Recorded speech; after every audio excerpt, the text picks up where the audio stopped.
మహిళలకు రక్షణ కల్పించాలంటూ తెలుగు శక్తి అధ్యక్షుడు బీవీరామ్ ఆధ్వర్యంలో విశాఖ నగరంలో వినూత్నంగా నిరసన చేపట్టారు.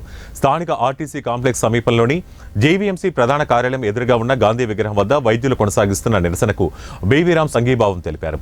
ముందుగా జాతిపిత మహాత్మా గాంధీ విగ్రహానికి బీవీరామ్ నివాళులర్పించారు.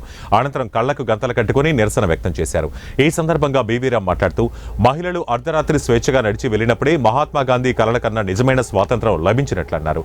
కానీ నేటికి ఆ మహానుభావుడు కలలు కళ్ళలుగానే మిగిలిపోయాయని ఆవేదన వ్యక్తం చేశారు.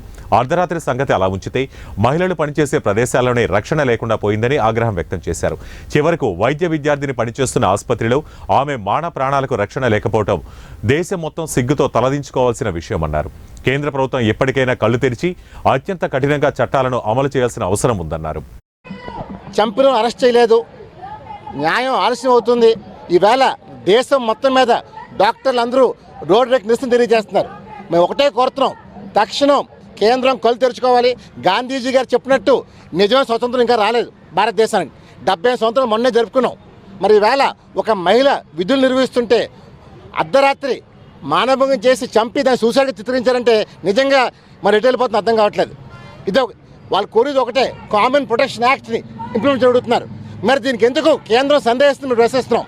ఇది ఒక వెస్ట్ బెంగాల్ కాదు, అన్ని రాష్ట్రాలకు వర్తిస్తుంది. నేను ఒకటే కోరుతున్నాను, ఎన్డీఏ ప్రభుత్వంలో కీలకంగా చంద్రబాబు నాయుడు ఉన్నారు కాబట్టి చంద్రబాబు నాయుడు గారు వెంటనే స్పందించాలి. ఈరోజు ఇది ఆడబిడ్డలకి అన్యాయం జరిగిందంటే భవిష్యత్తులో ఇవాళ రాఖీ దినం. నా సోదరి లేకపోయినా సరే నా సోదరి కోసం యుద్ధం చేయబోతున్నాను. డెఫినెట్గా న్యాయం జరగాలి. దేశం అంతా సిగ్గుతో తలదించుకుంటుంది.